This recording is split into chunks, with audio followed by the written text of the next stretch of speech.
Bismillahirrahmanirrahim. Assalamualaikum warahmatullahi wabarakatuh. Waalaikumsalam warahmatullahi wabarakatuh. Alhamdulillah. Asyhadu an la ilaha illallah wa asyhadu anna Muhammadan abduhu rasuluh la nabiyya ba'dah. Yang terhormat Bapak Ketua LP2M, Bapak Dr. Ayub Mursalin MA, yang saat ini sedang tidak berada di Jambi. Yang kami hormati Bapak Kepala Pusat Penelitian dan Publikasi Ilmiah, Bapak Ibu para peneliti, yang kecil tidak dipanggil namo, yang besar tidak dipanggil tak timbau gelarnya, segala kita yang ada. Terima kasih sudah bersedia hadir di ruang Zoom ini dalam rangka katakanlah penguatan atau workshop dalam rangka pelaporan penelitian tahun 2021 yang menyangkut pelaporan hasil penelitiannya sendiri, kemudian menyangkut laporan keuangan. Salah satu bentuk tanggung jawab LP2M pada saat ini kita akan pembekalan pada Bapak Ibu sekalian agar tidak menjadi temuan seperti pengalaman tahun-tahun yang lalu.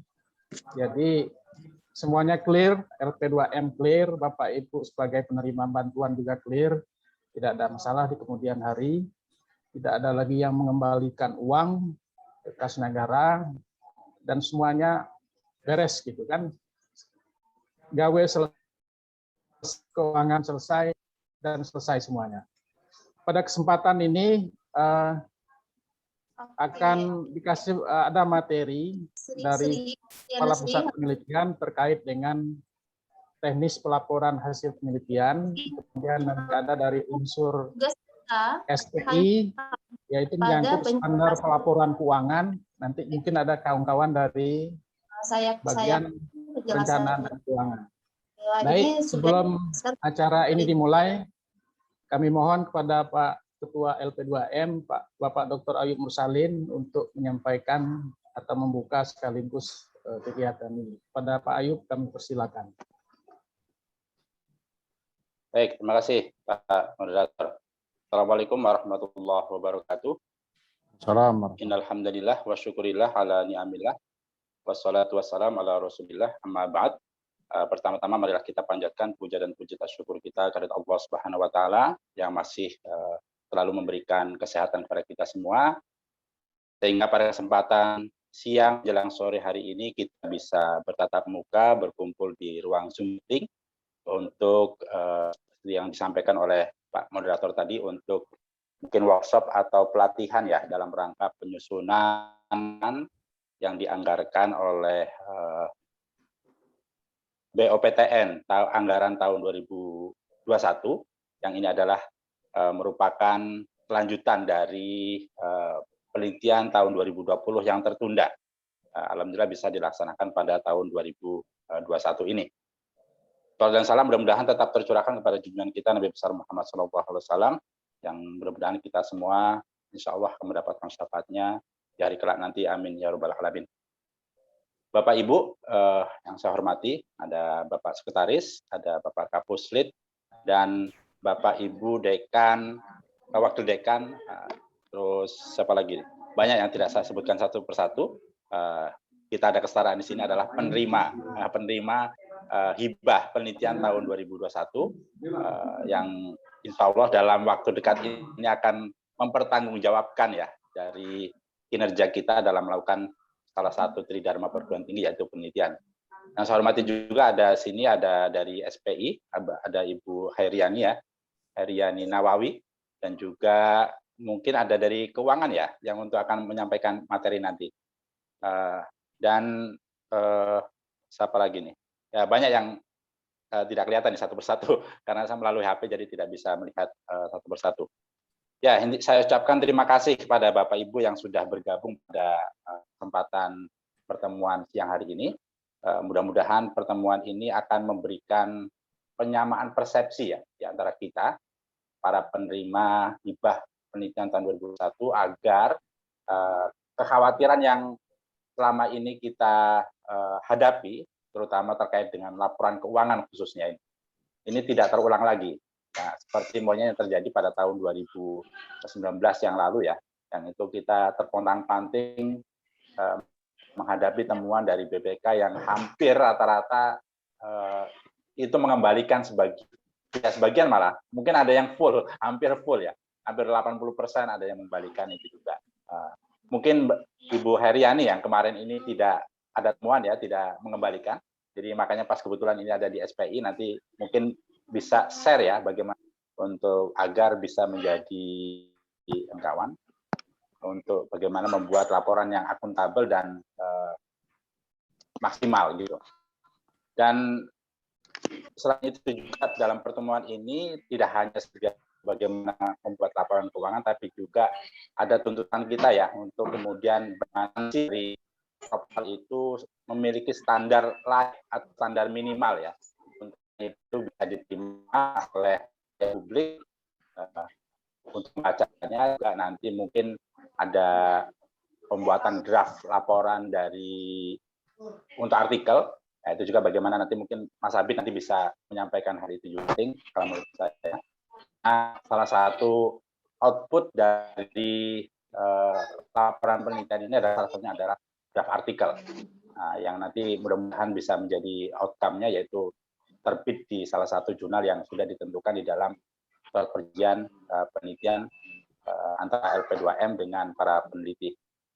Mungkin itu saja yang bisa saya sampaikan. Mudah-mudahan dengan adanya acara ini kita tidak lagi ada pertanyaan-pertanyaan ya. Ini kan banyak yang bertanya-tanya nih, bagaimana sih pembuatan logbooknya atau kemudian bagaimana membuat keuangan, baik ini nanti laporan final. Nah, ini nanti hal yang akan disampaikan oleh Mas Ari dan Ibu Hairani dan mungkin dari keuangan kalau memang ada nanti. Dan itu mudah-mudahan nanti clear semua seperti yang disampaikan oleh Pak Moderator. Tidak ada lagi yang ditangsikan lagi atau mungkin menjadi ganjalan nanti di akhir-akhir dari pelaporan penelitian, karena sebenarnya kita sudah hampir ini ya, sudah kalau di perjanjian itu sudah melampaui limit ya untuk laporan antara khususnya, dan mungkin dalam 1 minggu atau minggu itu laporan akhir. Tetapi mungkin ada kebijakan lain yang sebaiknya disampaikan nanti oleh Pak Kapuslit. Mungkin itu saja. Kita buka dengan membaca Bismillahirrahmanirrahim. Bismillahirrahmanirrahim. Bismillahirrahmanirrahim. Saya wassalamualaikum warahmatullahi wabarakatuh. Waalaikumsalam warahmatullahi wabarakatuh. Terima kasih Pak Ketua sudah menyampaikan sekaligus membuka acara kita secara resmi. Baik, aku langsung saja di berikutnya yang akan disampaikan oleh Bapak Kepala Pusat Penelitian, Bapak Husnul Habib, terkait dengan pelaporan, mungkin termasuk juga perjanjian yang sudah ditandatangani selama ini, mungkin ada perubahan atau revisi. Kepada Pak Husnul Habib kami persilakan. Oke. Terima kasih Pak Saroni. Assalamualaikum warahmatullahi wabarakatuh. Alhamdulillahirabbil alamin wassalatu wassalamu ala asyrofil mursalin wa ala alihi wa ashabihi ajmain. Yang terhormat Ketua LP2M Bapak Ayub Mursalin, yang saya hormati Sekretaris LP2M Bapak Saroni, yang juga moderator kita pada hari ini, kemudian Bapak-bapak, Ibu-ibu, semuanya peneliti yang telah mendapatkan dana bantuan penelitian tahun anggaran 2021 yang juga saya hormati dan berbahagia. Mudah-mudahan benar-benar berbahagia, karena akhir-akhir ini kalau nanti musim pelaporan ini kita cemasnya minta ampun begitu Bapak Ibu. Saya akan menyampaikan tentang apa saja yang mesti dilaporkan dalam penelitian, pengabdian masyarakat, dan publikasi ilmiah. Jadi sebetulnya bantuan kita pada tahun ini itu tidak hanya penelitian, tapi ada juga pengabdian kepada masyarakat dan juga publikasi ilmiah, dan semuanya harus dilaporkan. Memang yang paling banyak adalah penelitian. Yang lain nanti kurang lebih sama laporannya, menyesuaikan, ada perbedaan-perbedaan sedikit. Kemudian secara umum pelaporan penelitian yang akan saya sampaikan ini adalah pelaporan penelitian, pengabdian masyarakat, dan publikasi ilmiah yang didanai oleh BOPTN. Ada beberapa penelitian yang didanai oleh BLU, misalnya untuk jabatan fungsional tertentu, mungkin pelaporannya agak berbeda, tetapi secara umum nanti laporan keuangannya yang akan disampaikan oleh Ibu Hairiani sama saja. Jadi itu penting kita mengikuti kegiatan ini. Bapak Ibu,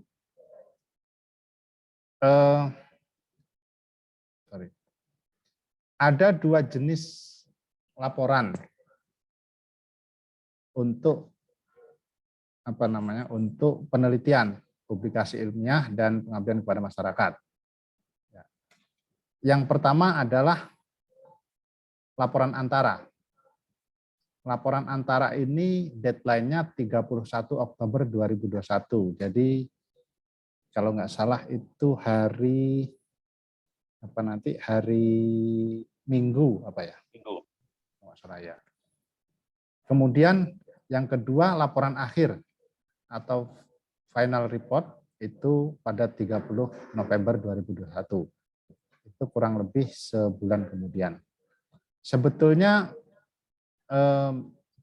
deadline ini, laporan antara dan laporan akhir ini kami buat mundur ya dari perjanjian yang ada di kontrak kerja. Kalau mengikut kontrak kerja, maka sebetulnya kita sudah lewat untuk masuk di laporan antara.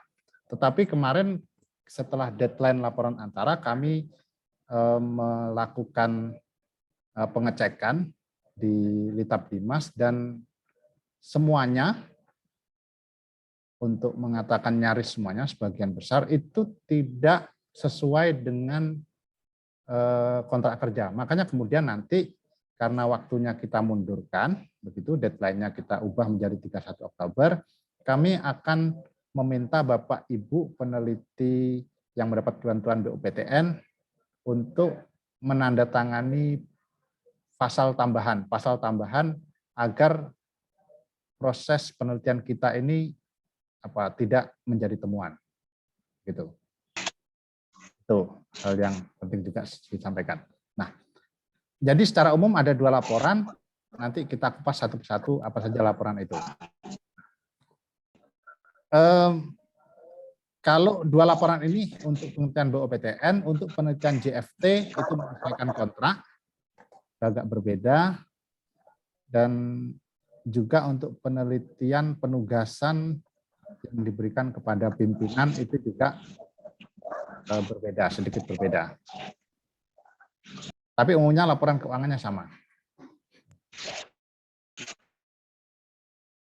Nah, sekarang kita masuk ke laporan antara yang deadline-nya adalah 31 Oktober, tinggal beberapa hari lagi.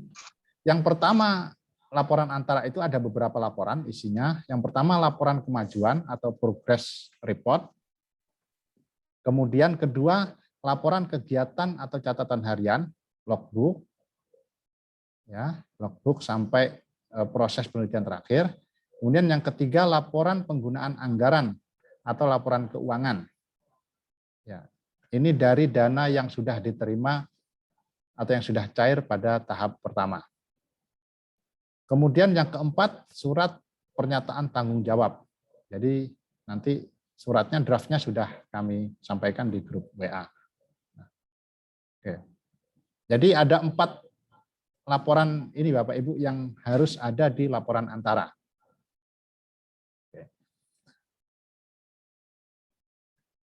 Kita akan masuk satu persatu, akan kita kupas satu persatu ini. Laporan kemajuan itu apa, laporan logbook itu apa, kemudian penggunaan anggaran itu laporannya seperti apa saja isinya.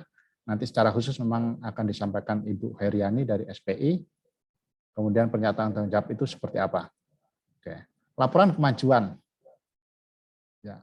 Laporan kemajuan itu sebetulnya Bapak Ibu adalah laporan penelitian yang sudah Bapak Ibu kerjakan.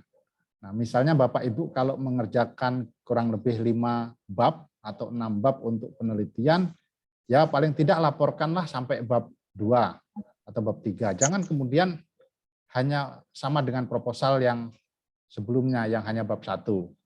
Nah, itu apa namanya nanti jadi apa enggak wajar, kewajarannya itu enggak ada. Oke. Nah, formatnya ya sebetulnya ini agak bebas, tapi kalau mau distandarkan ya A4, 4343, kemudian Times New Roman 12, jarak spasi 1,5 spasi. Nah, semuanya dibuat dalam format PDF, karena nanti diunggah di Tabdimas. Oke.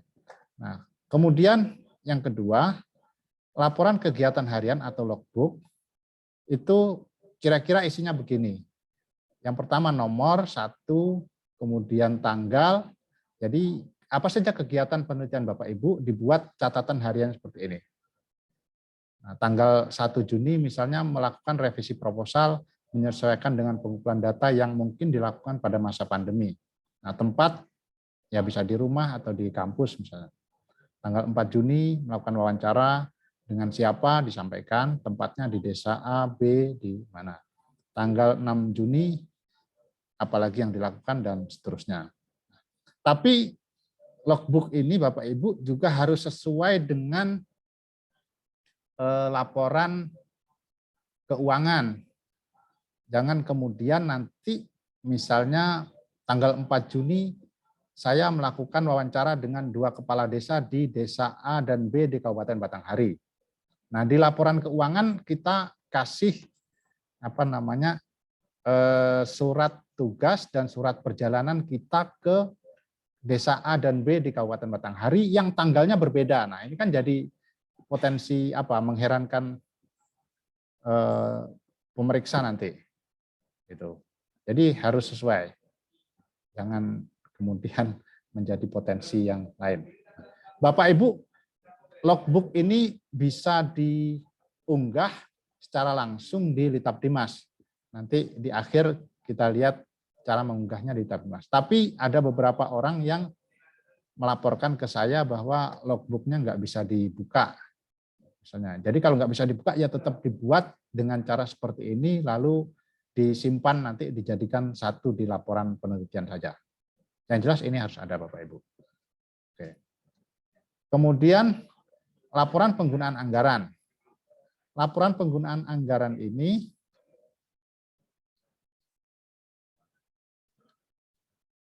ya isinya adalah yang pertama harus ada RAB. Nanti Bu Hairiani akan mengupas lebih jauh. Kemudian harus ada arus kas keuangan atau cash flow-nya. Ya, masuk dana misalnya 10 juta, tanggal sekian diambil sekian juta untuk kegiatan ini, tanggal sekian, sekian, dan seterusnya. Jadi ada arus kasnya jelas di sini. Nah, dibuat itu di satu lembar atau bisa ditambahkan kalau kurang. Kemudian ada juga bukti penggunaan anggaran yang sah dan sesuai ketentuan.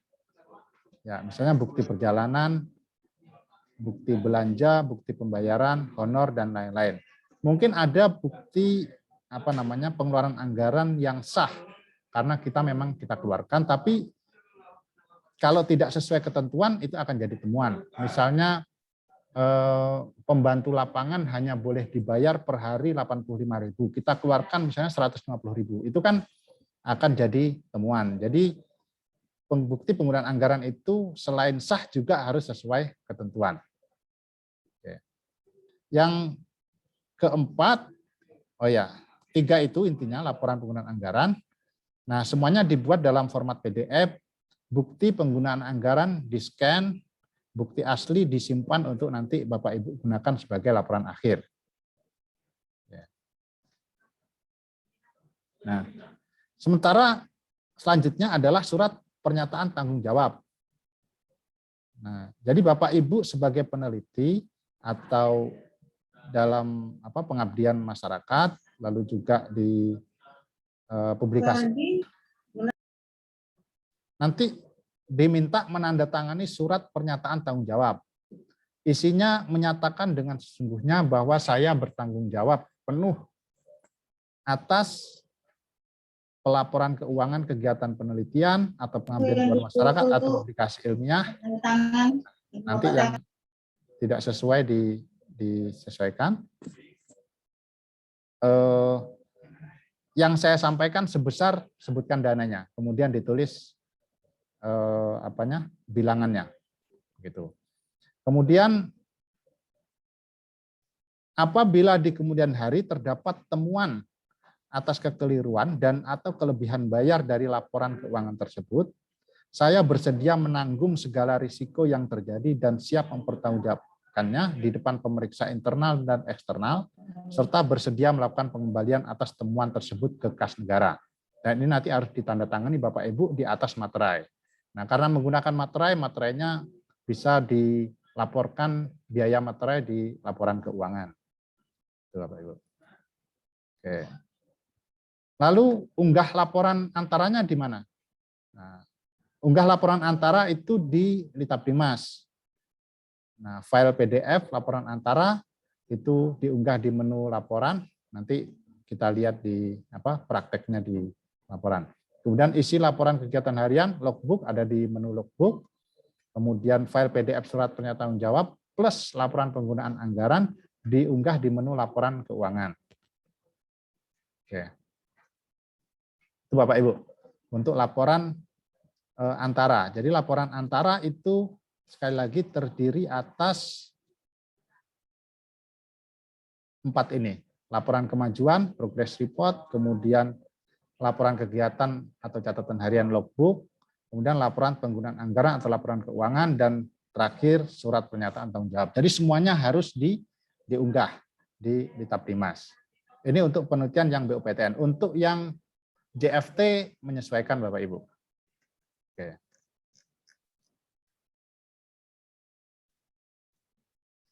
Nah, kalau begitu apa kemudian laporan akhir? Nah, laporan akhir itu terdiri atas laporan akhir penelitian atau laporan akademik lengkap dari bab 1 sampai bab terakhir. Kemudian kedua, laporan kegiatan penelitian harian atau logbook. Kemudian yang ketiga, laporan penggunaan anggaran disertai bukti yang sah dan sesuai ketentuan. Yang keempat, sertifikat hak kekayaan intelektual atau HAKI. Yang kelima, artikel hasil penelitian yang sudah disubmit. Jadi semua penelitian, pengabdian kepada masyarakat dan penelitian dan pengabdian kepada masyarakat harus menghasilkan artikel hasil penelitian yang disubmit ke jurnal. Kemudian yang ke-6, surat pernyataan tanggung jawab seperti tadi. Yang ke-7 itu dummy buku hasil penelitian yang memiliki ISBN. Nah, ini hanya untuk beberapa penelitian, tidak semua penelitian BOPTN harus menjadi dummy buku. Ya, kalau tidak salah hanya penelitian klaster penelitian interdisipliner ke atas.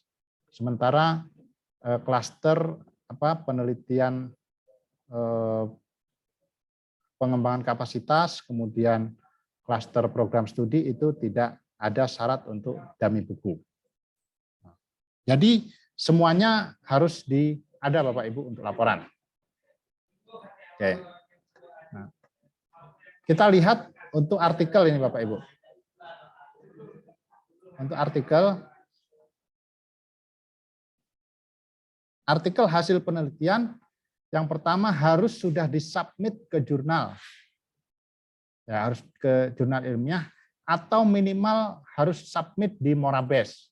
Nah, jadi Kementerian Agama punya satu satu aplikasi Morabes namanya. Nah, bukti submit itu nanti dilampirkan di laporan penelitian. Sama. Kemudian kedua,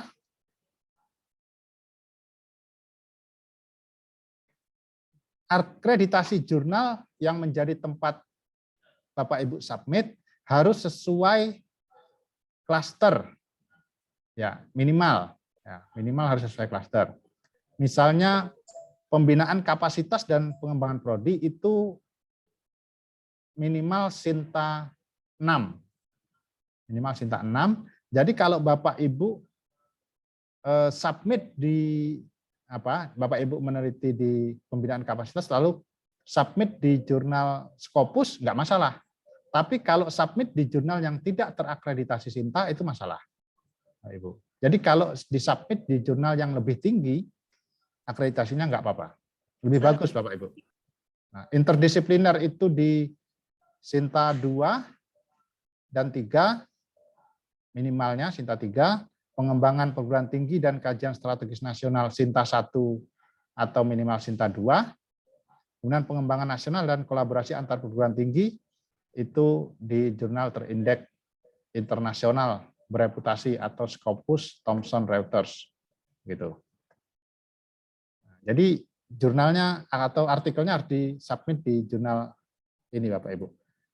Nah, yang sekali lagi yang JFT nanti menyesuaikan ada di kontrak sebetulnya. Bapak Ibu, jika dalam Bapak Ibu mensubmit artikel itu ada biaya penerbitan artikel atau yang sering disebut APC begitu, itu harus sudah dibayarkan saat pelaporan. Jadi kalau laporannya deadline-nya 30 November itu harus sudah bayar. Harus sudah ada bukti bayar Bapak Ibu.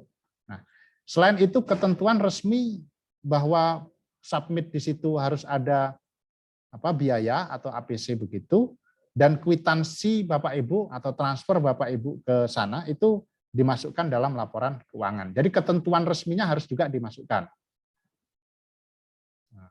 Yang jadi temuan itu kalau kemudian kita mengatakan bahwa ada biaya APC, tapi kemudian belum kita bayarkan saat pelaporan, itu nanti akan ditagih oleh BPK, Bapak Ibu. Nah, kemudian sertifikat HAKI. Ini juga penting saya sampaikan.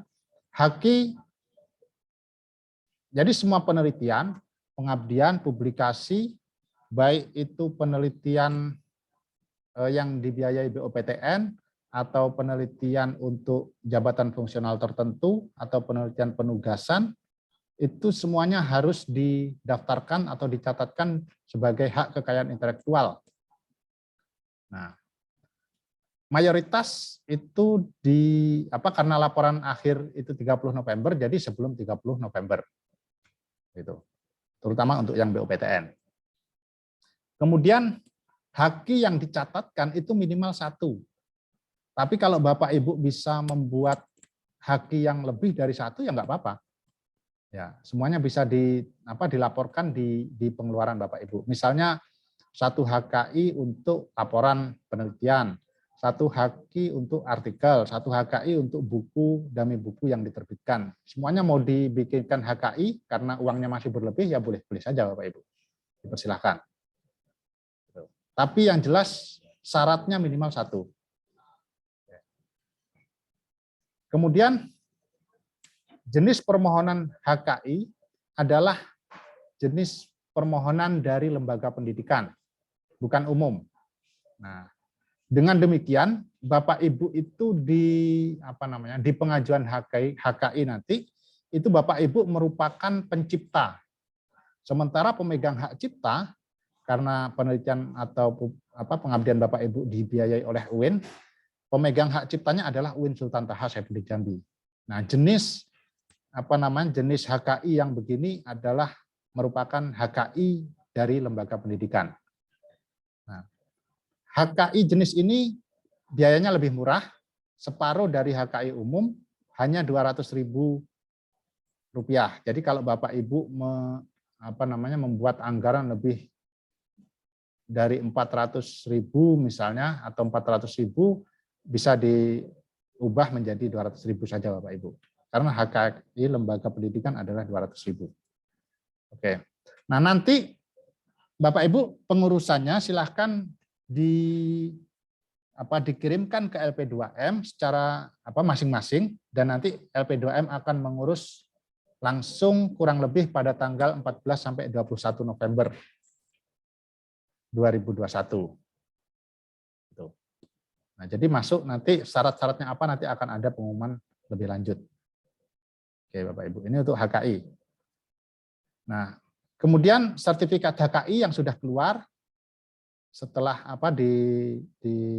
didaftarkan, kemudian nanti Bapak Ibu bayar melalui rekening pendapatan negara bukan pajak, nanti Bapak Ibu akan mendapatkan sertifikat HKI. Nah, sertifikat itu dilampirkan di dalam laporan. Kwitansi pembayaran pendapatan negara bukan pajak dimasukkan dalam laporan keuangan. Oke. Nah, sekarang buku ber-ISBN. Nah, salah satu luaran atau outcome klaster penelitian pengembangan prodi ke atas adalah dummy buku siap cetak. Dummy buku siap cetak. Jadi harus siap cetak, Bapak Ibu. Apa itu dummy buku siap cetak? Itu dummy buku yang harus di layout secara profesional. Jangan kemudian halaman 1, 2 itu berbeda-beda dari segi apanya, misalnya dari segi font, dari macam-macam berbeda. Nah, jangan begitu, tapi memang betul-betul di layout sesuai standar percetakan, lengkap dengan cover. Ya. Ukuran bukunya, Bapak Ibu, ukuran bukunya adalah 15 x 5 x 23, karena inilah ukuran yang diterima untuk kenaikan pangkat, Bapak Ibu. Jadi 15,5 x 23 yang sesuai standar UNESCO.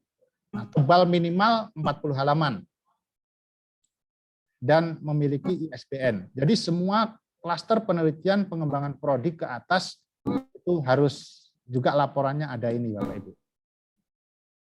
Oke. Jadi dummy buku yang siap cetak, Bapak Ibu. Nah, penerbit buku adalah Sutapress. Ya, sekarang kami sedang menyiapkan ininya, institusinya, lembaganya, Sutapress, dan nanti Bapak Ibu bisa entah nanti mau di layout sendiri, buatkan cover sendiri nggak apa-apa. Tapi yang jelas nanti Sutapress yang akan mendaftarkan ISBN-nya, Bapak Ibu. Oke. Nah, ini di luar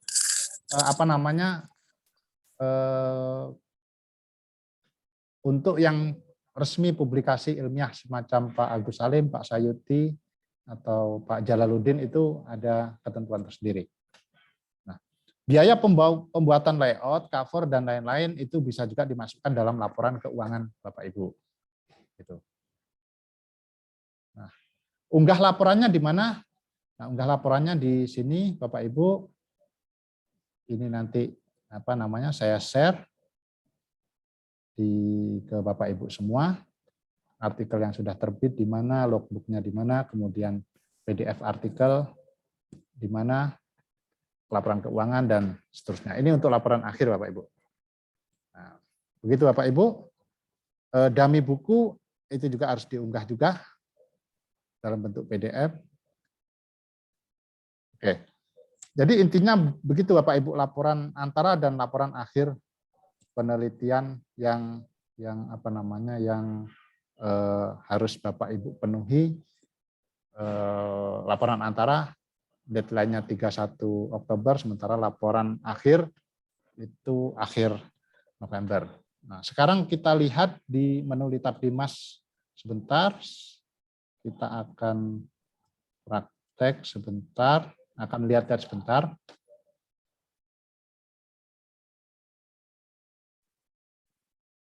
Oke. Kita masuk ke sini. Ini Bapak Ibu, Litapdimas. Bapak Ibu harus login dulu.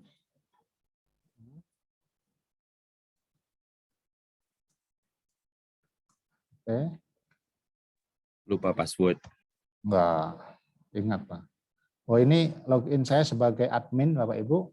Oh, bukan maksudnya saya. Oh, gitu. Ya, login, tapi nanti saya masuk ke salah satu peneliti di sini. Misalnya, oke, saya masuk ke Pak Ketua. Ketua, saya bisa masuk ke ini halaman apa namanya, halaman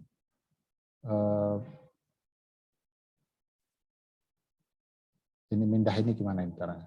Oh ya. Ini halaman beranda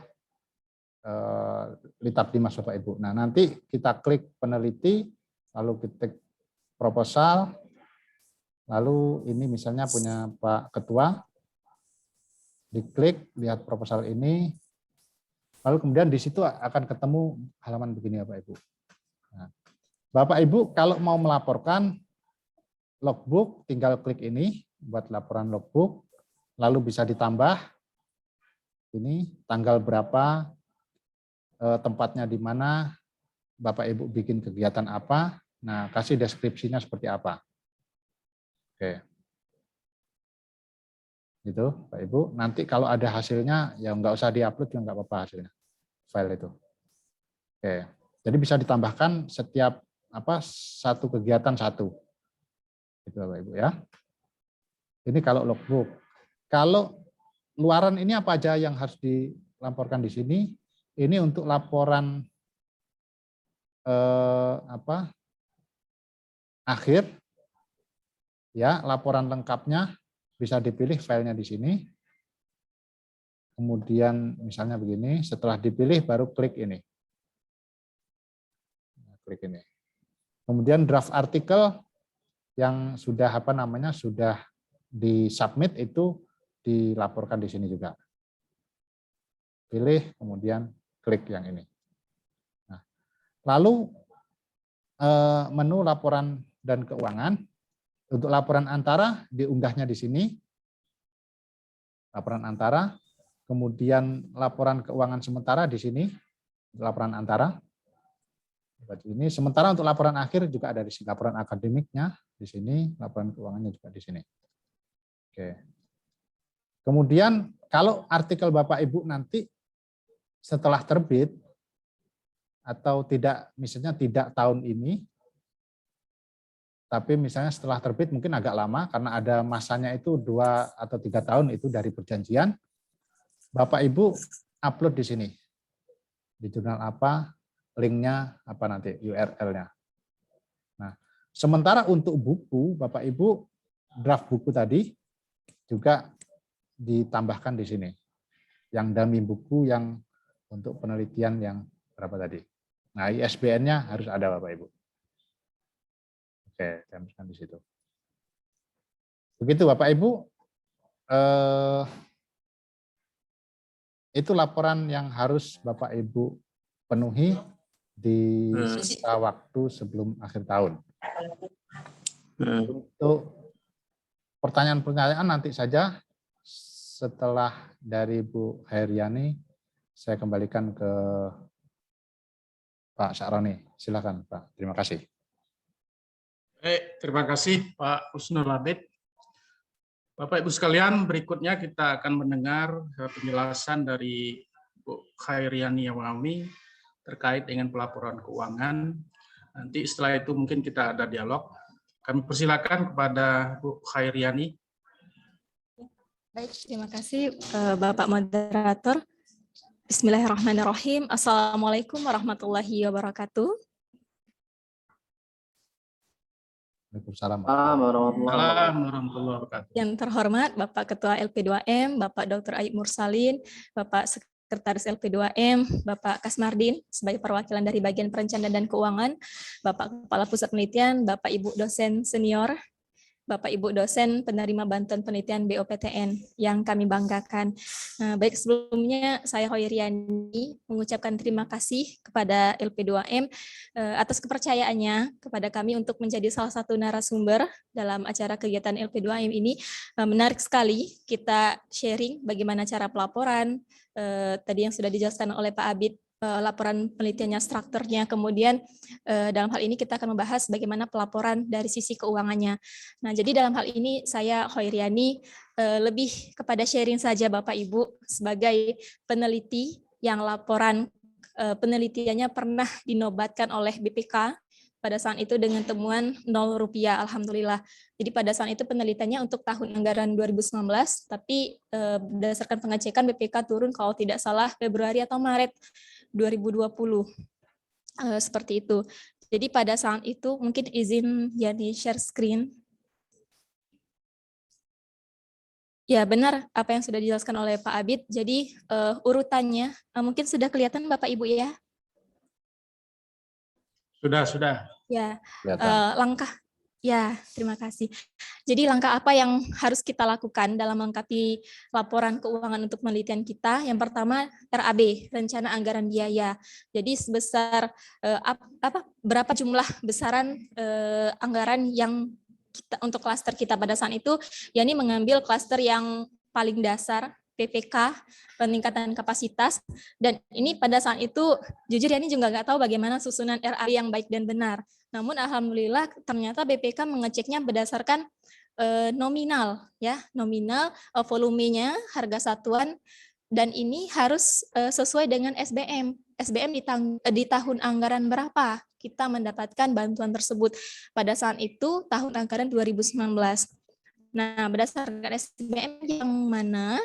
Yaitu di bagian belanja honor kegiatan. Ini harus berdasarkan standar biaya yang Kementerian Keuangan itu. Nah, kemudian pada saat itu kami tidak mendapatkan harga satuan unit UIN, tapi alangkah lebih baik kami menyarankan untuk tahun 2021 ini selain SBM ada patokan satu lagi yang UIN kita punya yaitu harga satuan unit UIN. Nanti akan Yani share ke Pak Abid mungkin ya. Untuk SBM sendiri bisa kita download Bapak Ibu di Google ada.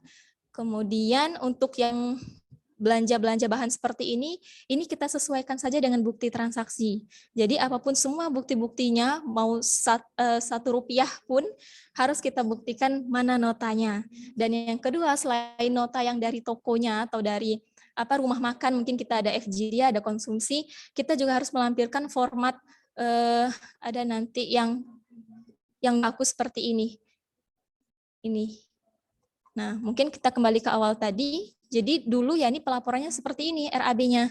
Nah, kemudian belanja publikasi benar kita harus melampirkan ketika sampai ada biaya. Pada saat itu ya ini biayanya di Sinta 3 sebesar Rp1 juta.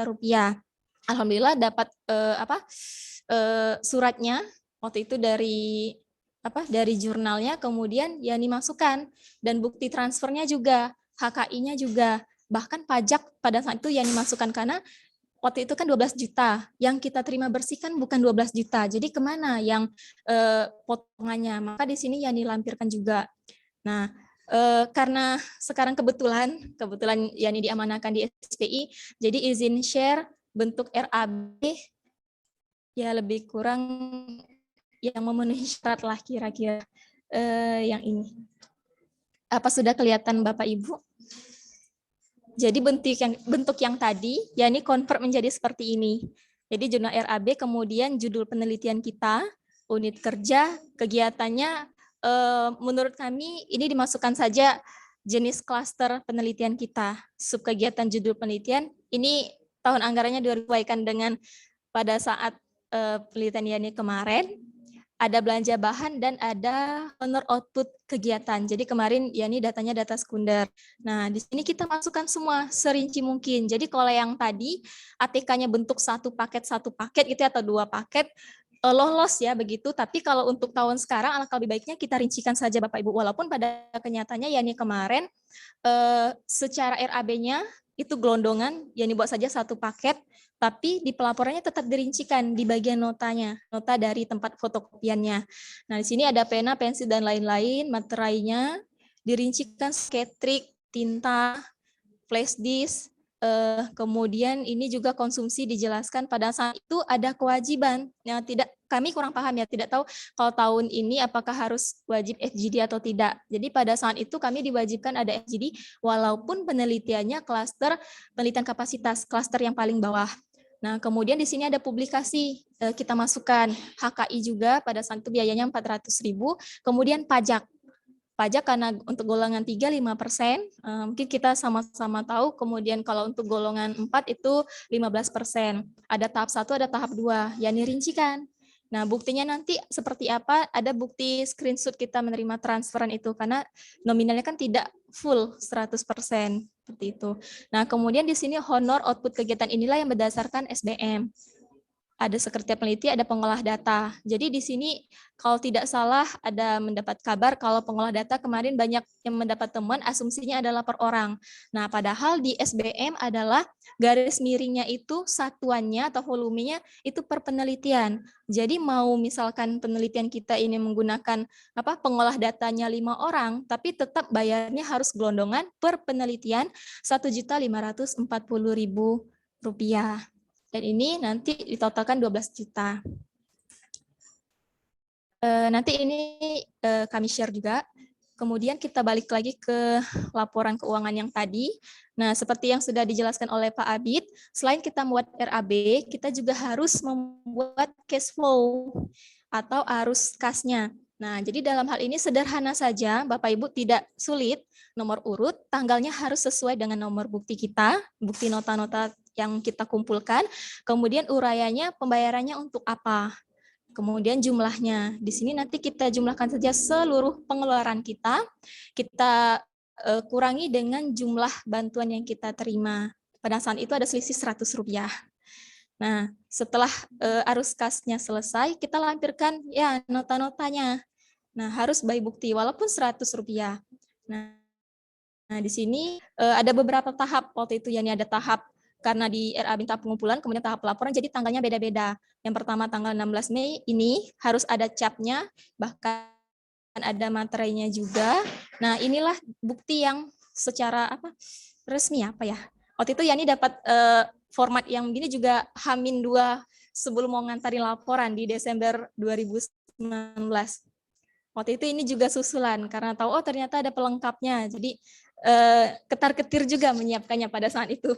Jadi ini menyesuaikan dengan yang nota aslinya yang dari toko. Tinggal kita pindahkan saja. Yang ini biasa untuk pembayaran berdasarkan SK nomor berapa, tahun berapa, kita masukkan. Nah, di sini juga atas nama Prima, dan ini yang kita waktu itu. Karena sendirian tetap namanya ketua tim penelitian pada saat itu. Kemudian lanjut di tanggal berikutnya. Waktu itu Yani ada membeli paket internet. Ini nota aslinya, kemudian dilengkapi juga dengan kwitansi yang UIN punya. Jadi simpulannya Bapak Ibu yang kami hormati, setiap nota yang kita dapatkan dari toko ya, dari rumah makan, kita harus lampirkan dengan ini kwitansi bukti pembayaran UIN dan seterusnya. Nah, ini untuk output honor kegiatan. Pada saat itu ini yang menggunakan memakai jasa mahasiswa. Di sini buat bentuk tabel saja, kemudian juga harus dilengkapi dengan kwitansi tadi. Nah, ini juga honor sekretariat peneliti, jadi per penelitian pada saat itu ya ini 1 orang saja. Kalaupun lebih dari 1 orang juga tidak masalah, yang penting dia 1.540.000 untuk 1 penelitian. Ini untuk FGD, konsumsi dan lain sebagainya. Juga kalau misalkan kita ada FGD, daftar hadirnya kita lengkapin. Ini pada saat membeli spanduk, semuanya kita masukin. Walaupun 75.000 juga harus dibuatkan kwitansinya. Ini juga sama, kwitansi semua. Ini daftar hadir. FGD pada saat itu kami melaksanakan di PB. Ini notulen. Kemudian ini sama juga bukti-bukti transaksi. Oh iya, ini ada potongan pajak pada saat itu. Jadi ini juga inisiatif saja Bapak Ibu, karena pada saat kalau kita akuntansi kan harus basis bukti. Jadi untuk membuktikannya, ya ini berpikir bagaimana caranya membuktikan kita terima hanya 4.560.000, artinya ada potongan di sana, seperti itu. Waktu itu kan 40% untuk tahap 1 ya. Kemudian tahap 2-nya di tanggal 19 November, jadi tidak terima sebesar yang 100%-nya, tapi yang sudah dipotong dengan pajak yaitu 5%. Jadi 100%-nya itu 12 juta, kemudian karena kita tahap 2-nya, ini tahap 2 harusnya 60%, dapatnya harusnya 7.200.000, tapi karena ada pajak dikurangi. Inilah untuk membuktikannya pada saat itu, dan alhamdulillah ternyata ini diterima oleh BPK. Ini juga untuk membuktikan, karena di sini tadi ada nomor rekening, jadi inisiatif saja pada saat itu difotolah ininya, buku rekening. Ini bukti HKI. Pada saat itu minta tolong sama Bang Arfan, Pak Wadik 2 ya. Ini buktinya juga yang dilampirkan semua. Ini pada saat fotokopi sama jilid sudah di akhir, jilid laporan. Nah, ini bukti submit. Jadi wajib kita untuk meng-screenshot sebagai bukti pelaporan submit kita. Artinya kita sudah meng-submit di salah satu jurnal. Tergantung tuntutannya tadi yang seperti sudah dijelaskan oleh Pak Abid. Ada yang Sintaya, ada yang Scopus, dan lain sebagainya. Nah, ini juga bukti emailnya. Kemudian ini untuk membuktikan bahwa jurnal tersebut terakreditasi Sinta 3. Ini yang pada saat itu untuk membuktikan juga terindeks di Moraref. Karena tuntutannya pada saat itu tidak hanya Sinta, tapi juga di Moraref. Ini bukti transfer kepada pihak jurnalnya sebesar 1 juta rupiah. Dan ini juga bukti ini ya, semacam penerimaannya, bahwa artikel ini siap untuk dipublish, tapi walaupun sebatas submit. Nah, yang tadi SBM, ya ini akan share screen SBM. Sebentar. SBM 119. Karena kita di tahun anggaran 2021 ya Bapak Ibu, maka kita menggunakan SBM yang nomor 119 garing PMK.02/2020. Jadi ada beberapa akun yang kita gunakan dalam SBM, terutama untuk penelitian, itu di bagian kita dulu ya, CTRLE. Sebentar. Di bagian sekretariat aja. Sebentar, agak lambat. Sekretariat penelitian.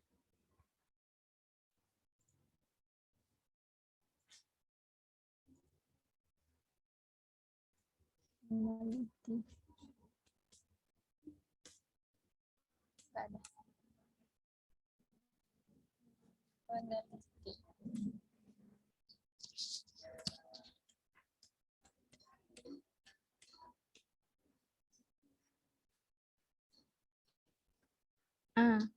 Mohon maaf Bapak Ibu, ini agak lambat sedikit. Nah, apa sudah kelihatan Bapak Ibu?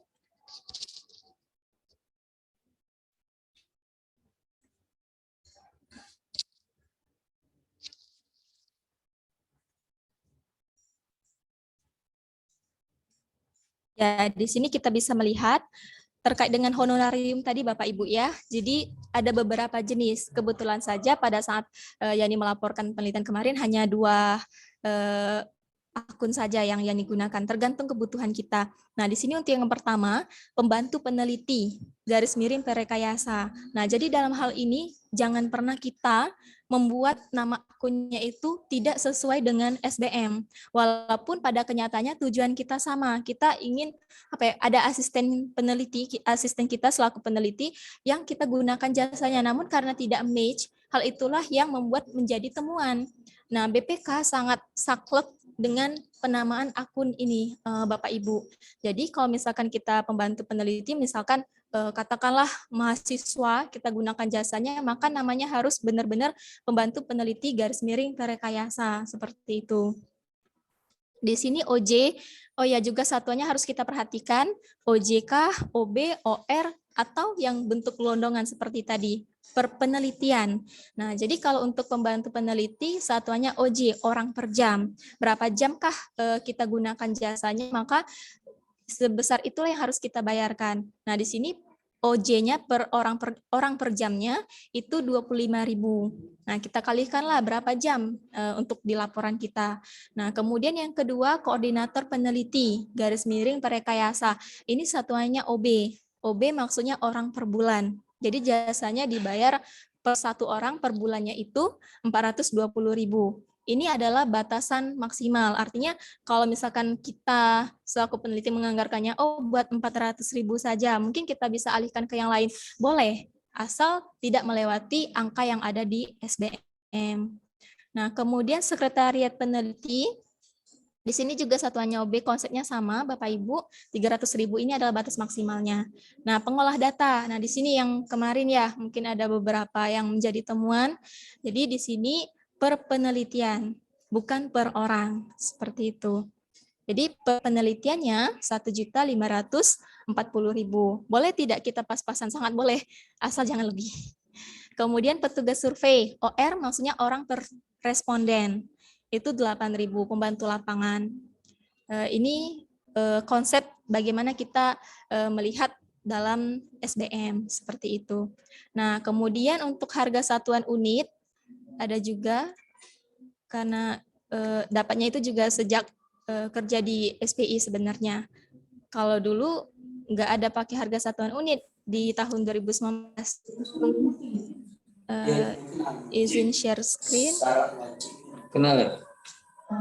Nah, seperti ini Bapak Ibu, harga satuan unit. Yang penelitiannya tanpa ini kan tidak mengembalikan. 2019.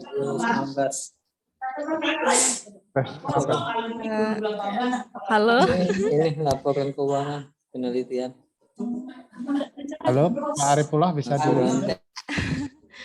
Maaf. Ya, terima kasih. Nah, ini harga satuan unit punyanya UIN. Screen-nya belum jalan, Bu Yani.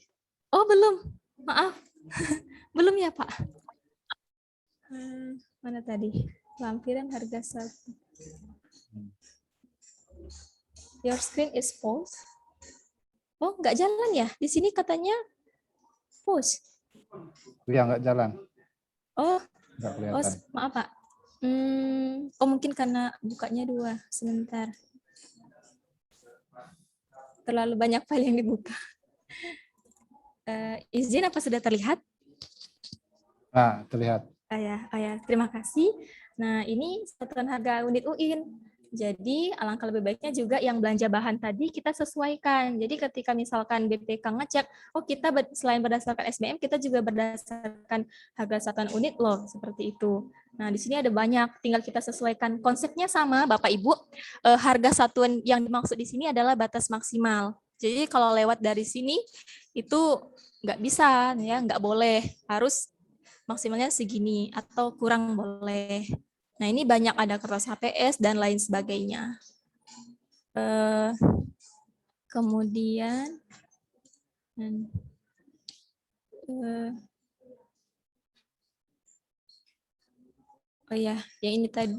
tadi sudah ya. Ya, mungkin itu saja dari saya. Mungkin nanti bisa ditambahkan oleh senior kita, Bapak Kasmardin dari bagian perencanaan dan keuangan. Maaf apabila terdapat salah kata. Saya Hoiriani. Saya akhiri. Wassalamualaikum warahmatullahi wabarakatuh. Waalaikumsalam warahmatullahi wabarakatuh. Langsung dialognya. Baik, terima kasih Ibu Khairiani. Berkenaan dari keuangan tidak lagi menyampaikan terkait dengan laporan keuangan, saya rasa sudah cukup jelas yang sudah disampaikan oleh Khairiani. Baik, waktu berikutnya kami persilakan kalau ada yang ingin ditanyakan terkait dengan pelaporankah atau pelaporan keuangan, silakan saja. Saya Silakan, Pak, izin bertanya. Ya. Siapa nih? Wiji? Ya. Silakan. Assalamualaikum warahmatullahi wabarakatuh. Terima kasih kepada Pak Ustadz Hafid dan Ibu Hairiani yang telah memberikan sharing. Alhamdulillah ada pencerahan.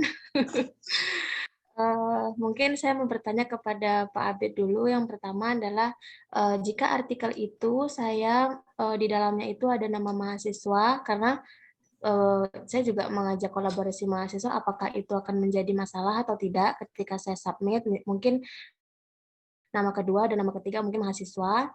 Kemudian kepada Ibu Heriani mungkin nanti di-share yang cash flow, kemudian berkas-berkas tadi untuk lebih membantu kami seperti itu. Mungkin itu Siap. saja pada Bapak Ibu pemateri. Terima kasih. Ya, terima kasih. Yang berikutnya kita tampung dulu. Saya Pak Moderator. Ya, silakan Pak. Ya, baik. Dan satu aja untuk Ibu Hairiani ya. Ini terkait dengan kesesuaian antara RAB dengan penggunaan anggaran. Ini kayaknya agak perlu diketahui bersama ini. Apakah yang RAB kemarin ini kan sudah diverifikasi ya oleh pihak keuangan kalau tidak salah.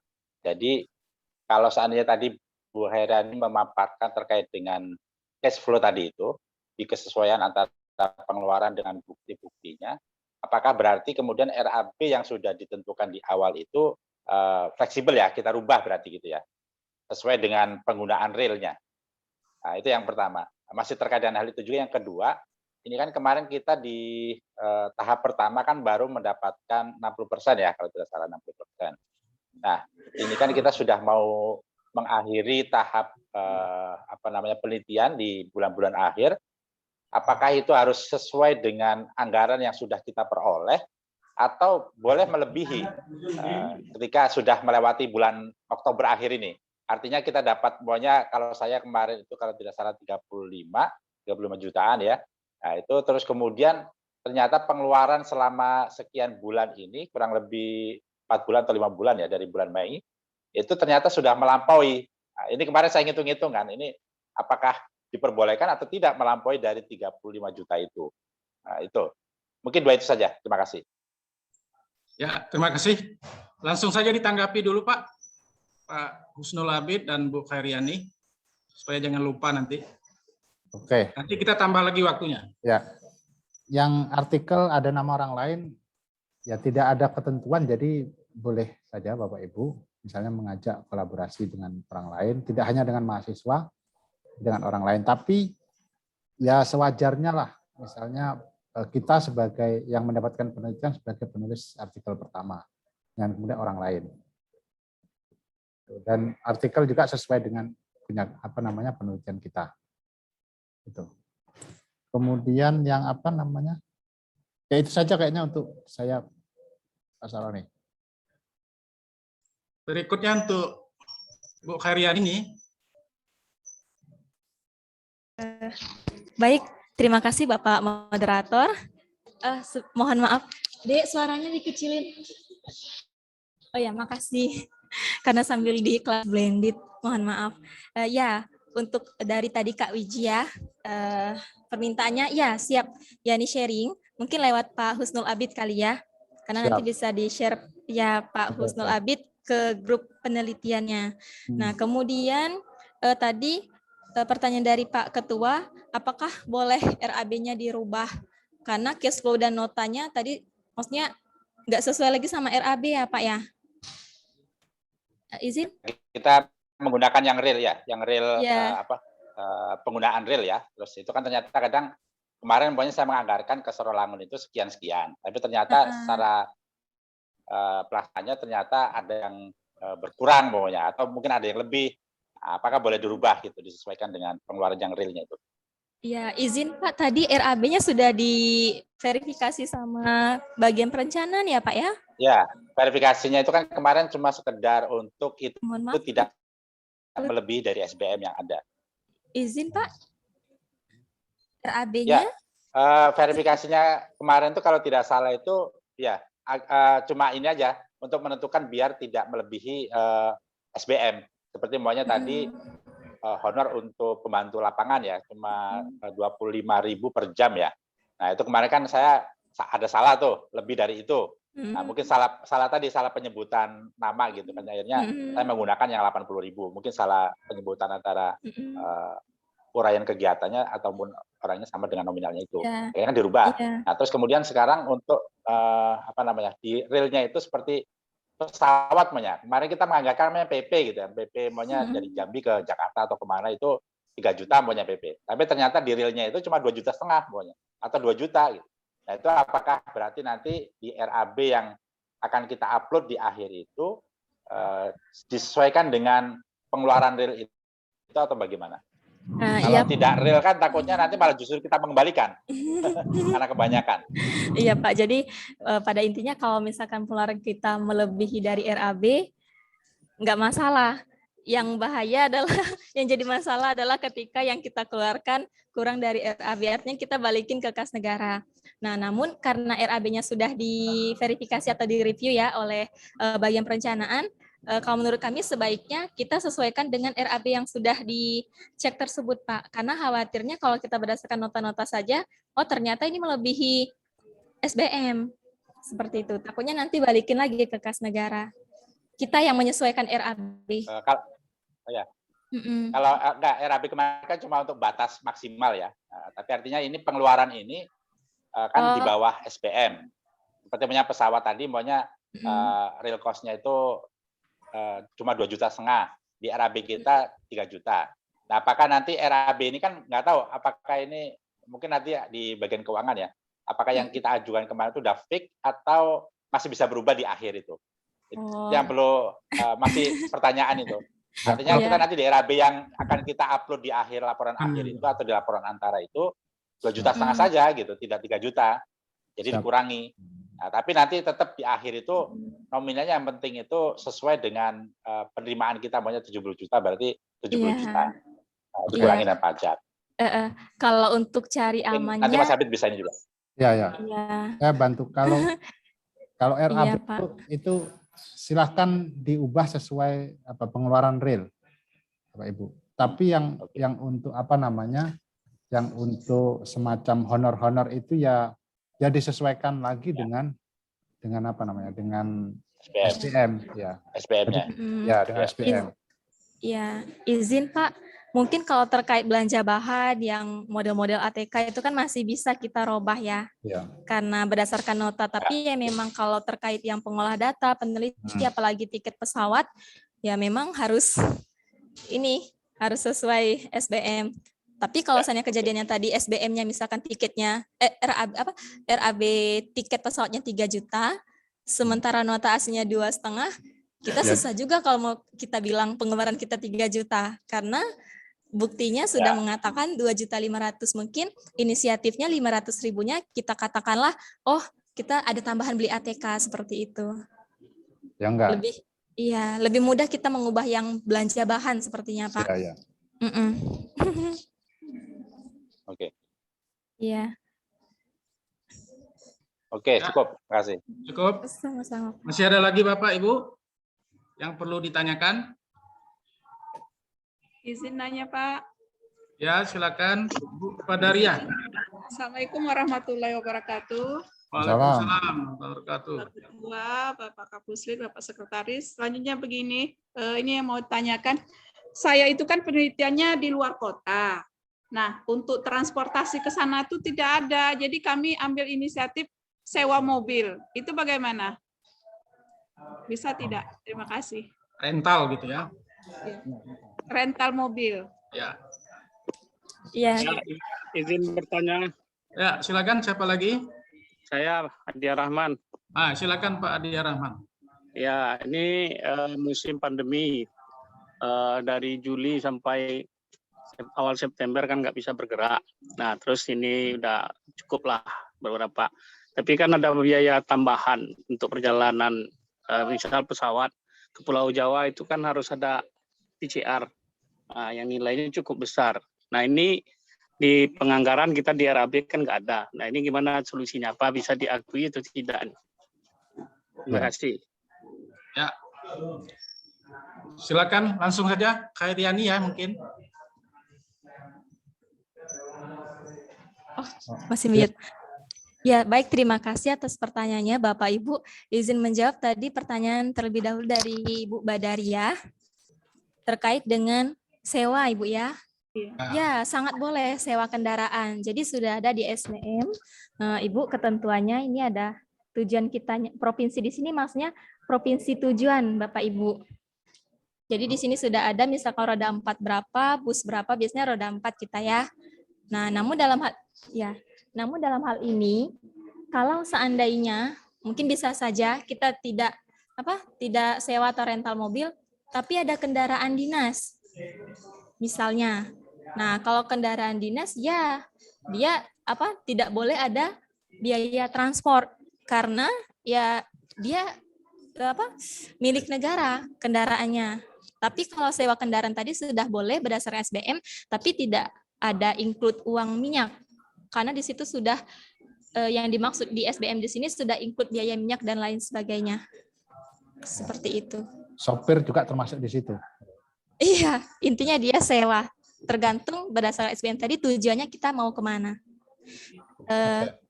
Ya, kemudian. Untuk menambahkan saja langsung, ya. Mbak Yani, untuk sewa kendaraan itu bukti yang dilampirkan adalah kwitansi rental, kemudian kedua STNK mobil, betul, kemudian SIM sopirnya, dan juga ada foto Bapak Ibu di depan mobil, kira-kira begitu. Ya, benar sekali Bapak. Oke, terima kasih. Jangan lupa berfoto Bu Badaria. Ya, siap, Pak. Ya. Baik. Konfirmasi sedikit, jadi seharinya itu untuk Kota Jambi tadi 900 ya? 900.000 ya? 800-an. 800.000 ya? 804.000 ya? Ya. Jangan mobil sendiri disewa, Bu. Jangan SIM sendiri yang dikasih nanti. Siap. Terima kasih. Ya, terima kasih, Pak. Ya, silakan di pertanyaan dari Pak Adia Rahman. Ya.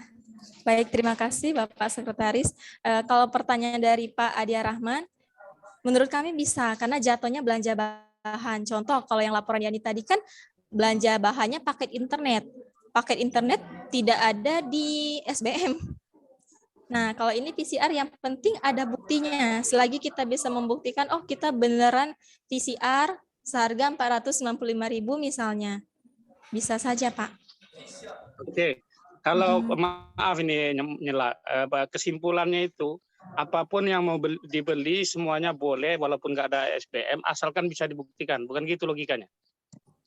Kalau belanja bahan sepertinya, Pak? Iya, belanja bahan maksudnya. Belanja bahan. Kalau yang di luar yang sudah ditetapkan tentu tidak boleh lebih, kalau kurang nggak apa-apa kan? Ya, seperti sewa, kemudian pembantu peneliti dan lain-lain tadi itu nggak boleh, biaya transport. Pokoknya nggak boleh lebih, kalau kurang alhamdulillah, gitu kan logikanya kan? Sama penginapan juga. Penginapan kita berdasarkan SBM. Yang sudah dikasih batas maksimal, nggak boleh lebih, tapi boleh kurang, gitu kira-kira kan? Boleh. Ya. Kalau yang nggak diatur, terserah asal dibuktikan. Ya. Buktinya yang lengkap, semakin banyak bukti semakin baik. Ya. Betul. Siap. Terima kasih Bu Yani. Ya, sama-sama Pak. Nah, mungkin izin menambahkan sedikit, karena kita sudah punya harga satuan unit UIN tadi ya Pak ya. Jadi kalau misalkan beli artes, beli kertas dan lain-lain, kalau kemarin kan pengalaman Yani, tapi kurang tahu ya. Setahu Yani, dan Yani juga nggak terima pada saat itu, belum ada harga satuan unit UIN 2019. Jadi karena sekarang kita sudah punya, alangkah lebih baik, walaupun tadi tanda kutip belanja bahan bisa saja, tapi kita tetap baca harga satuan unit UIN. Kalau ada di harga satuan unit UIN, kayak kertas dan lain sebagainya tadi, spanduk, kita ikutin saja harga satuan unit UIN. Lebih mudah bagi kita untuk mempertanggungjawabkan. Misalnya FGD di Aceh, kan tentu di Aceh tentu beda dengan di Jambi gitu loh. Nah, ini itu standar, misalnya di Aceh sewa mobil ya standar Aceh lah. Kan di SBM kan begitu. Nanti ya betul. Kalau itu poin itu betul. Enggak, yang tadi itu standar biaya minimal yang disebutkan Bu Yani tadi, kayak biaya cetak itu kan standar UIN Jambi. Nah, kalau di tempat kasus daerah lain tentu harganya kan beda-beda tuh, gimana tuh?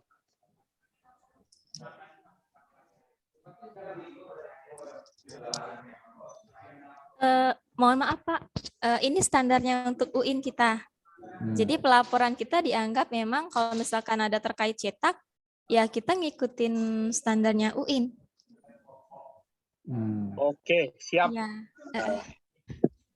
Logika.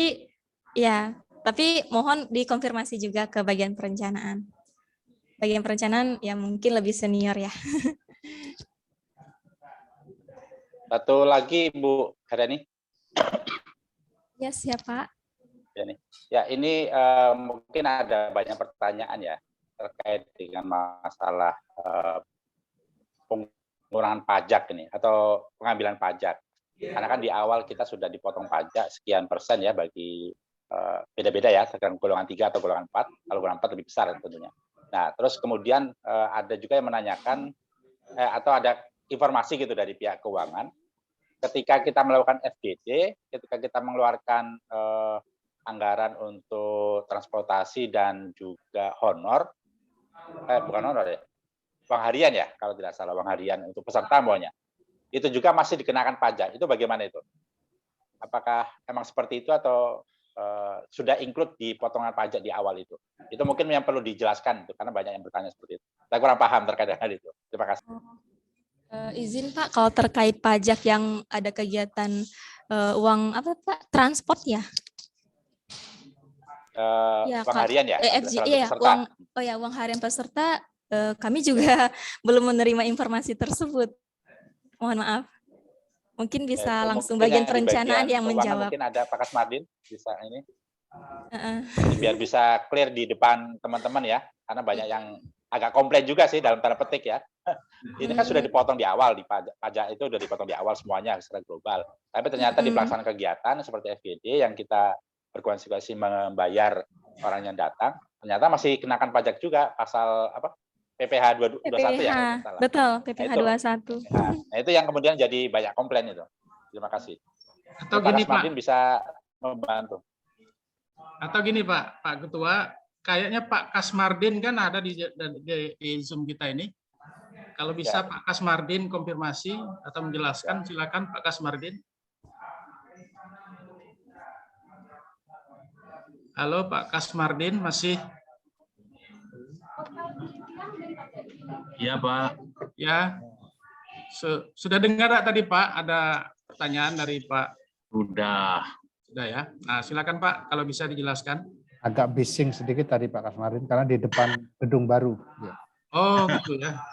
Lagi bunyi-bunyi Pak. Tapi bisa menangkap tadi Pak ya? Iya. Ya, silakan Pak. Memang untuk pajak kita ngikutin peraturan setiap kegiatan itu sudah harus potong pajak Pak. Jadi walaupun sudah dipotong pajak beberapa kali, tapi memang harus dipotong juga karena kita nih harus uang pajak itu tidak kita serahkan ke kita, tapi langsung kita nih setorkan ke negara. Walaupun itu sudah potong 2 kali Pak, karena di peraturannya setiap pajak itu ada dikenakan PPh malah PPN yang harus kita ikuti peraturan-peraturannya. Mungkin itu dari kami. Setiap kegiatan mungkin Pak ya, setiap ada kegiatan itu ada aturan yang menentukan bahwa harus ada pajak gitu. Kayak FGD itu Pak. Iya. Oh. Jadi gitu Pak Ayub, Pak Abid. Ya. Jadi karena dalam penelitian itu ada FGD, maka FGD itu dianggap sebuah kegiatan, maka dia harus kena pajak. Iya benar. Ya. Jadi memang pajak double berlipat-lipat itu enggak masalah. Ya kan? Enggak masalah karena ini pajaknya pendapatan negara juga, Pak. Pajaknya kan tidak lebih besar dari bantuan yang diberikan negara. Ya begitu. Jadi misalnya begini, kita dapat uang penelitian 10 juta, dipotong pajak 5%, lalu kita kemudian belanja beli kertas, beli belanja barang itu kan ada pajaknya juga sebetulnya. Sebenarnya juga double juga. Dan memang ketentuannya begitu. Jadi begitu Bapak Ibu sekalian, saya rasa sudah clear itu.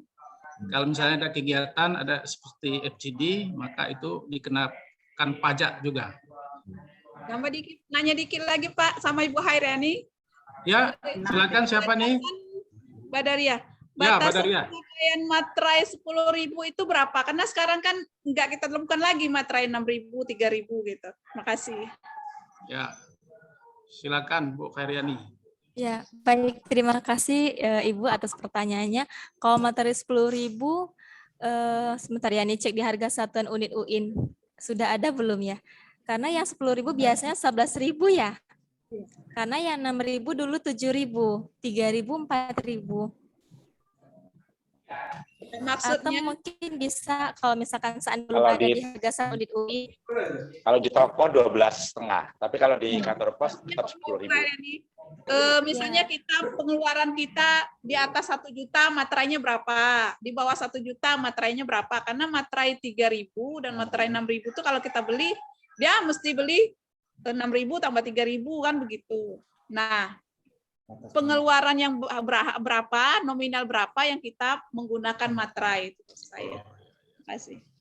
Ya, kalau dulu ada 3.000, 6.000 ya Bu ya. Kalau misalkan sekarang sama rata semua 10.000.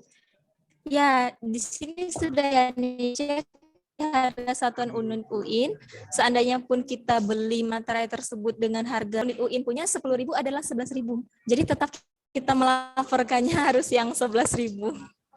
Ya, mungkin itu Bu Yani pertanyaannya. Belanja berapa, nominal berapa yang harus dikasih materai gitu, mungkin di kwitansinya itu. Itu pertanyaan Bu Badaria kalau bersama. Mungkin bisa kami tambahkan, Pak. Ya, silakan Mungkin bisa ditambahkan oleh Pak Kasmardin. Untuk sekarang kita tidak menggunakan lagi materai yang 3.000 dan 6.000. Semuanya kita gunakan materai 10.000. Jadi semua dokumennya itu dengan menggunakan materai 10.000, Pak. Dengan catatan seperti yang diomong bahwa 10.000 ini standar biaya di UI-nya 11.000. Jadi semuanya tidak ada ini lagi, semua menggunakan materai 10.000. Materai 10.000. Kemudian tadi Pak ada pertanyaan Ibu Badariah tadi itu, misalnya kalau belanja kurang dari 1 juta atau di atas 1 juta, itu apakah pakai materai juga atau tidak?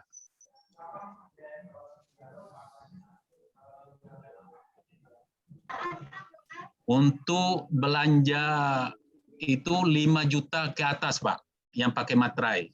Di bawah itu tidak pakai materai. Ya. Oke, jelas, jelas ya. Oke, siap. Ya. Masih ada Bapak Ibu? Ya. Nanti silakan tanya Bapak Ibu. Pertanyaan setelah ini sulit terjawab. Nggak ada yang menanyakan substansi nih ya, secara substansi.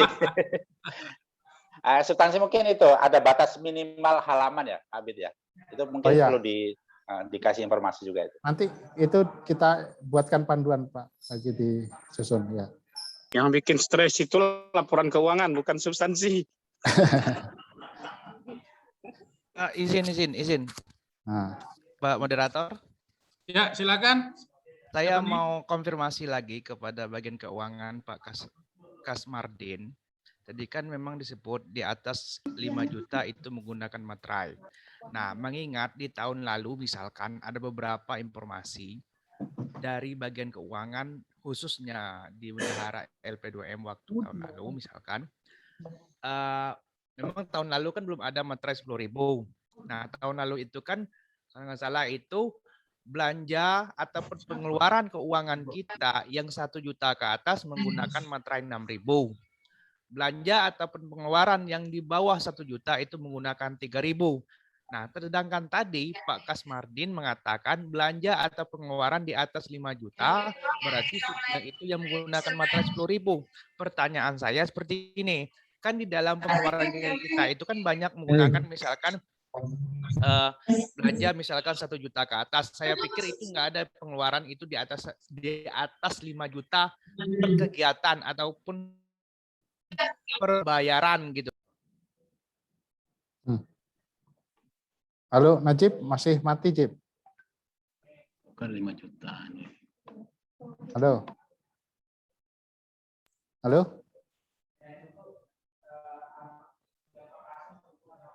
Jadi kami jelaskan. Sebentar, bahwa- sebentar. Bentar Bang. Oh ya, sorry. Tadi kecepet. Oh, saya ulangi lagi ya. Nah, tadi kan Bapak Kasmardin mengatakan di atas 5 juta itu menggunakan materai 10.000. Kalau mengacu di situ, pengeluaran kita sekarang ini atau pembelanjaan kita sekarang ini tidak ada di atas pengeluaran 5 juta. Kalau melihat dari pengacuan itu, artinya kalau tidak ada pengeluaran di atas 5 juta per kegiatan, artinya tidak menggunakan materai gitu seperti itu, atau menggunakan materai 6.000. Nah itu harus ini dudukkan dulu terlebih dulu. Nanti ada yang menggunakan materai, ada yang enggak, dan beragam nanti seperti itu. Oke. Ya. Saya langsung Ya, jawab Pak. Langsung silakan. Pak Kasmardin. Sesuai dengan peraturannya untuk materai yang 10.000 adalah untuk belanja yang di atas 5 juta. Secara otomatis yang di bawah 5 juta tidak menggunakan materai.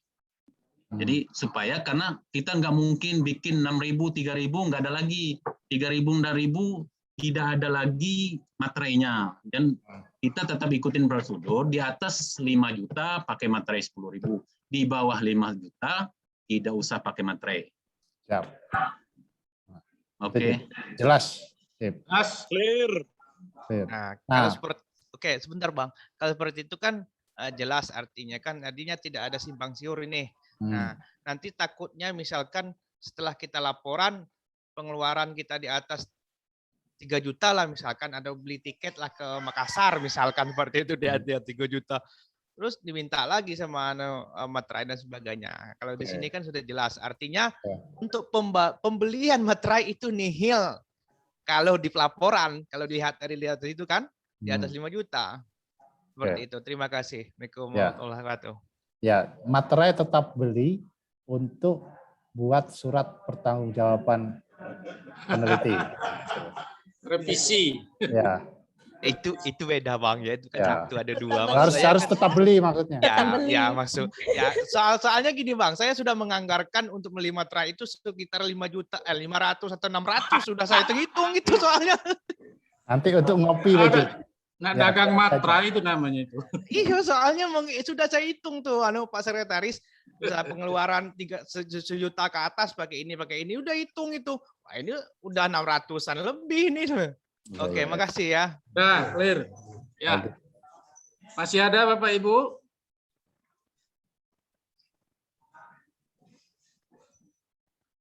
Kalau tidak ada lagi, silakan Pak Husnul Abid menjelaskan standar pelaporan atau nyusul nanti.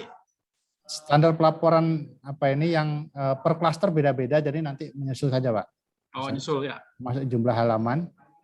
Karena kita kemarin menyepakati dengan puspit-puspit yang lain ada standar untuk jumlah halaman laporan, Bapak Ibu. Ya, jangan kemudian bantuannya 100 juta tapi hanya 50 halaman, sementara skripsi aja 60 minimal kan. Gitu. Ya, jadi itu dibuat standar juga oleh Litbang sekarang. Gitu. Tapi itu nanti akan dikirimkan saja di grup. Ya. Nanti akan di-share di grup penelitian terkait dengan jumlah halaman. Jadi biar hasilnya itu indah seperti proposalnya. Biasanya kan sering proposalnya indah, laporannya kurang indah gitu kan. Baik, kalau tidak ada lagi pertanyaan, mari kita tutup acara kita ini. Terima kasih kepada Bapak Ibu yang sudah berkenan hadir di ruang virtual ini. Mudah-mudahan izin Pak. Ya, Bapak Ibu, penting untuk kami tegaskan ya di akhir ini bahwa deadline pelaporan itu final, dan jadi Bapak Ibu tidak bisa kemudian mengupload, mengunggah itu melewati deadline. Karena itu akan tercatat di aplikasi Litapdimas. Jadi kalau nanti sekarang itu BPK itu juga sudah punya akun sebagai sebagai pemeriksa di Litapdimas, Bapak Ibu. Jadi kalau Bapak Ibu mengupload setelah tanggal deadline, nanti Bapak Ibu akan jadi temuan juga. Nah, jadi kata orang itu, Mas Abid, mungkin boleh menyela dikit. Ya. Terkait laporan, misalkan kita sudah submit, Nah. saya waktu dikasih deadline pertama itu saya udah submit. Ya. Nah, tapi mau merevisi, itu bisa disubmit ulang nggak? Misalnya Ya. dokumennya. Iya, silakan disubmit ulang, Pak. Ditimpa aja, Nah, tapi kemarin saya coba, yang pertama berhasil, file lama terdelete secara otomatis. Ya. Tapi yang kedua itu saya nggak tahu kok nggak berhasil gitu. Oke, ya. Itu ada beberapa pertanyaan, tapi kira-kira begini, ini saya tunjukkan ininya. Jadi itu di history Bapak Ibu. Jadi riwayat itu dihilangkan dulu. Oh ya. Nah, file cake-nya ya. Ya. Oke. Sip. Karena itu sering membuat masalah itu.